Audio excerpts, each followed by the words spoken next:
20 forgotten tricks boat owners used in the 1970s that make $300,000 yachts look like a scam. One of these tricks can save you $27,000 today, and I'll show you exactly how. Number 20.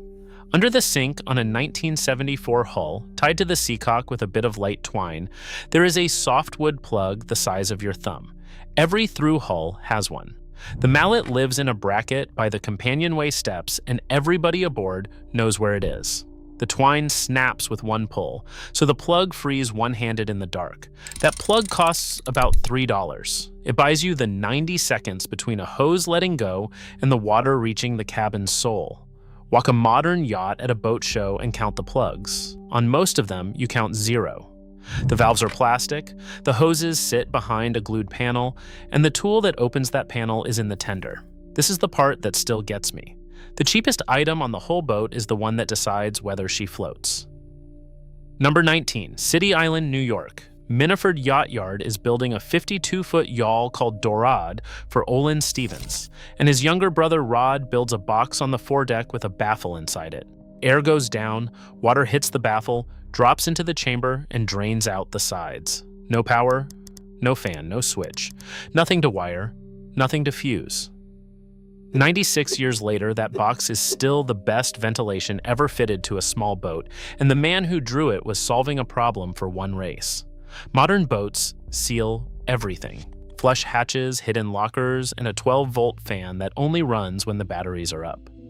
Then the owner comes back in April to black spots on the headliner and a surveyor who wants to talk about the deck core. Some of you have owned that boat. Tell me in a comment what you found under the cushions your first spring aboard, and where you are watching from. I read all of them. Number 18, the bronze tapered plug Seacock, greased at every haul out and turned by hand once a month whether she needs it or not. The whole fitting assumes it will be taken apart. 2 nuts, a tapered plug, a smear of waterproof grease, back together in a Saturday morning. The habit is the trick, not the bronze. A valve you turn every month is a valve that turns in December. It goes stiff weeks before it seizes. The ball valve on a new boat is sealed for life, which sounds like a feature. It is fine until year 12, when it seizes half open and the only fix is a haul out and a yard bill. Number 17. Every hour, on the hour, somebody writes the position in the logbook. Course, speed, time, and a pencil line on the chart. It takes 40 seconds. What it buys is that at any moment from any point in that trip, you know where you are with no working instrument at all. Pencil writes wet and writes cold. I have watched a modern crew lose the plotter 20 miles offshore and go very quiet because the last known position was wherever the screen had been. The old boat carries her navigation in a notebook. The new one carries it in a hard drive with a fan in it, and that fan is mounted somewhere behind the helm where salt air gets at it. Number 16, a wooden dowel marked in feet with a hacksaw blade in a clip beside the fuel fill. You drop it in the tank, you read it. That is the fuel you have, and no sender, no float, and no corroded ground wire gets a vote on the number. 4 saw marks in a broom handle. Every fuel gauge on every boat I have ever owned has lied to me at least once. A stick has never lied to anybody. Every trick on this list came from somebody who could not phone a dealer. If you have ever owned a boat that owed you nothing, one you paid off and fixed yourself, subscribe. Because half the boats on this channel started as somebody's comment. The same logic goes over the side. A lead line gives you the depth and brings up a sample of the bottom, so you know whether the anchor is going into sand or onto rock. Your transducer tells you one of those 2 things. Number 15, 1964. Nick Franklin bolts a wind vane to a transom, and it works. The Aries that people buy today is his 3rd design. By 1968, it is on the market, the same year as the Hydrovane, and within a few seasons, half the boats crossing oceans have one hanging off the stern. Here is what it does. It takes the wind as its reference, and it drives the boat's own rudder using servo power off the water going past. That is the whole invention. The boat is already moving, so the water does the work and the vane only decides which way. It steers for 30 days at a stretch. It draws nothing.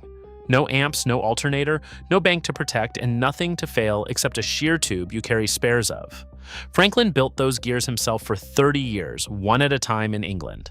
In 1994, his health forced him to sell, and the company went to a Dane called Mathieson, who kept building them. Now go and price the autopilot on a $300,000 yacht, a ram, a computer, a rate compass, a control head, and a draw at anchor that means the generator runs while you sleep. It steers beautifully. It also stops the day the 12-volt system does. Number 14, heaving 2. You back the headsail, lash the helm down to leeward, and she sits there reaching slowly, making a slick of flat water to windward of herself. She stops arguing with the sea. The motion drops.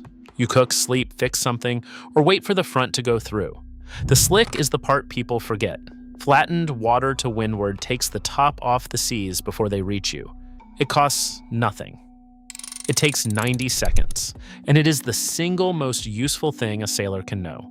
Ask around a marina full of new boats and count the crews who have done it on purpose. Fine entry, flat run, spade rudder, a fin keel with no forefoot to grip. A lot of modern hulls will not settle into it at all. The boat got faster, the crew lost the parking brake. Number 13. A diesel drip heater bolted to the bulkhead and a brass oil lamp gimballed over the table. The heater burns fuel out of the same tank the engine uses. Gravity feeds it, a needle valve meters it, a chimney takes the smoke out through the deck. No fan, no thermostat. Once it is lit, it stays lit. It pulls its own draft as it burns, so it ventilates the boat while it heats her. The lamp does two jobs as well. It gives you light, and it dries the boat out because a flame pulls the damp off the deckhead all night long. The new boat has a reverse cycle unit that wants shore power, or the genset, which means a machine the weight of a man runs all night so nobody is cold. Number 12. Hank on headsails and a storm trysail in its own bag on its own track. You do not reef the front of the boat, you change it. The 150 comes down, the working jib goes up, and she is properly canvassed instead of half-rolled. The hanks matter twice. When a halyard lets go, the sail stays on the forestay instead of going in the water and under the keel. A furler in a blow gives you a bundle of Dacron with the shape of a bin liner, and all of it up high where you want it least. I like furling gear, I have used it for years. But the boat carrying 3 headsails and bags has a real answer for every wind speed, and the boat carrying 1 has a compromise for all of them. Number 11. Chafe patrol. Once a watch, somebody walks the deck and puts a hand on everything that moves. Sheets at the fairlead, the rode at the roller, halyards where they cross the spreader. Leather sewn over the pulpit rail, a rag whipped round the chock, and the line shifted 6 inches so it wears in a new place. Nothing is measured, nothing is logged. It is a hand on a rope in the dark. You are feeling for heat because a line that is chafing runs warm long before it looks worn. Every dismasting story I have ever read starts with something that had been rubbing for a week, not a gale. A week. Number 10. All chain, a nylon snubber, and 7-to-1 scope. You drop the hook, you back down on it hard, and you watch a landmark on the beach to see whether she holds. Then the snubber goes on, a stretchy length of nylon from the chain to the bow cleat, taking the shock loads off the windlass and off your ears. The snubber is structural, not comfort. Chain does not stretch, so without nylon in the system, every gust arrives at the bow roller as a hammer blow.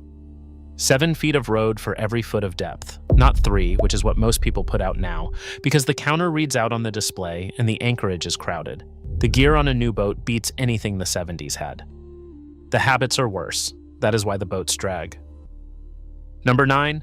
Mast steps to the spreaders, a canvas bosun's chair with a wooden seat, and the flat assumption that you will be going aloft at sea. Bulb gone. Halyard jumped the shiv. Radar cable chafed through.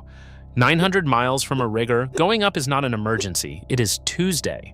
The chair lives in a locker with a marlin spike and a roll of tape in the pocket. The wooden seat is stiff enough to stand up in, which is how you get your hands above the masthead. I have stood on brand new 60-footers with no way of getting a person to the masthead that does not involve a crane and a marina. Number 8. A painted deck with sand mixed into the last coat. Non-skid, you can walk on wet, that you redo yourself with a roller and a weekend, and that costs about $40 a gallon. When it wears thin at the shrouds, you sand that patch and roll it again. Now the modern answer, teak. Beautiful, hot underfoot, and screwed or glued onto a cord deck, yards quote around $188 per square foot to replace a half-inch teak deck, including removal. On a 35-footer, that runs $20,000 to $25,000, and on a bigger boat, quotes go from $60,000 to $120,000. And if the old fasteners leaked, you are not just buying teak. You are buying the W-8 core underneath it. That is the trade, a weekend with a roller or a bill with 6 figures in it. Number 7. A diaphragm hand pump at the helm, plumbed so whoever is steering can pump without letting go of the wheel, and a galvanized bucket with a lanyard on the handle. The old line still holds. The best bilge pump ever made is a frightened man with a bucket. A tired man with a bucket shifts more water in a minute than most electric pumps do, and he keeps doing it with the batteries underwater. 2 electric pumps on a new boat run off the same batteries through the same panel, and the water coming in is the water that drowns them both. Redundancy that shares a failure is not redundancy. Number 6. A long oar and chocks along the cabin top and a dinghy that rows properly. You scull with 1 oar over the transom, standing up, working it in a figure of 8. It is slow and it looks ridiculous, and it moves 8 tons across a harbor with a dead engine. The dinghy is the other half, hard, light, and rowable, or lashed alongside with the outboard on it to push the mothership like a tug. Lashed tight, bow forward, and you steer the whole thing on the outboard. The modern version is an inflatable you cannot row into a headwind and a bow thruster that quits with the batteries. Number 5. A hardback notebook in the chart table with every part number in it.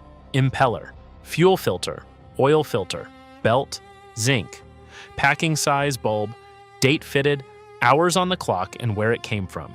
50 years on, that notebook is worth more than the survey. It is the difference between ordering a part on Tuesday and standing in a chandlery in a strange town describing a rubber thing with veins on it.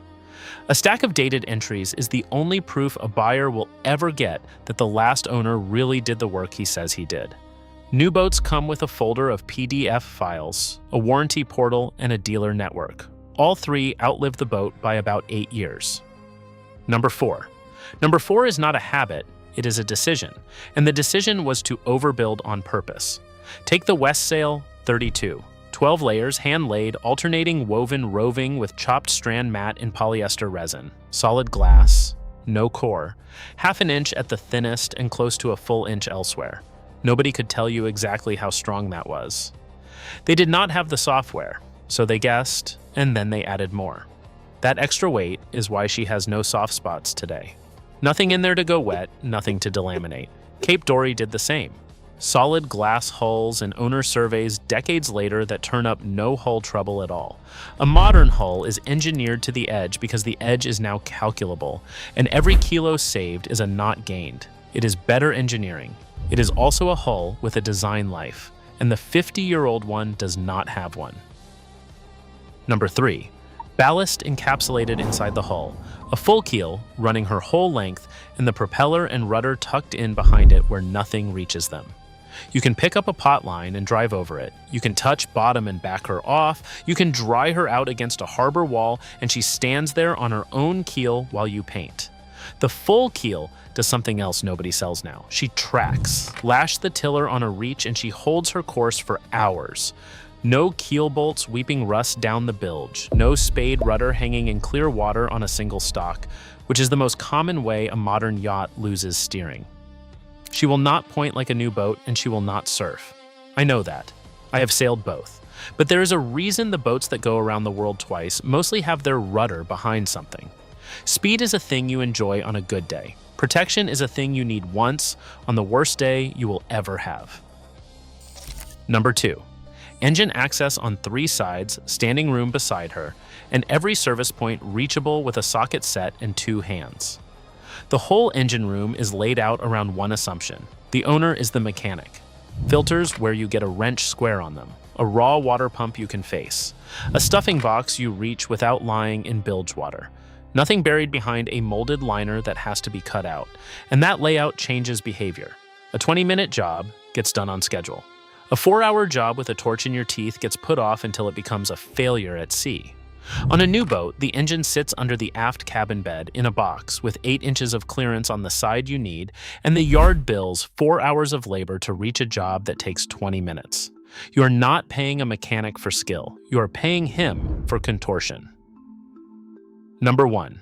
The purely mechanical diesel. Perkins built the Ford 236 from 1964 to the year 2000. 3.9 liters, 4 cylinders, naturally aspirated, direct injection. Cast iron, mechanical injection pump, mechanical governor, no computer, no sensors that get a vote, a handful of relays, and every one of them still on a shelf somewhere. 36 years in production, in tractors, in workboats, and in trawlers. That is why the parts are everywhere, and why the man on the next pontoon has probably rebuilt one. It leaks. Owners call it the Perkins patina, and they are not complaining. That engine starts on a tired battery, runs on suspect fuel, and bleeds with a screwdriver on the side of a canal in the rain. Parts availability is still strong 60 years after the first one shipped. Now the other side, modern pod drives. Owners report $27,000 to replace one drive after water got into the gear oil, and one owner reports $80,000 in total. Early units carried bronze steering seals that failed early in salt water. And the number of people who can open one of these up falls off a cliff the moment you are a few hours from a major city. My own money goes on the old engine, not because it is better, it is not. It is slower, dirtier, and it makes less power out of more weight. It goes there because on a bad night, 400 miles from anywhere, I would rather own a machine a man can fix with a wrench than a machine that has to be diagnosed by a laptop that is not aboard. And every one of those 20 is a skill, not a purchase. The plug, the lead line, the snubber, the hand on the rope in the dark. The gear only ever worked because somebody knew what to do with it, which is the other half of this. There are 15 skills every American sailor had 50 years ago that almost nobody is taught now. And they are what makes the 20 things you just heard actually work. That video is on the screen right now. Click it and I will see you in there.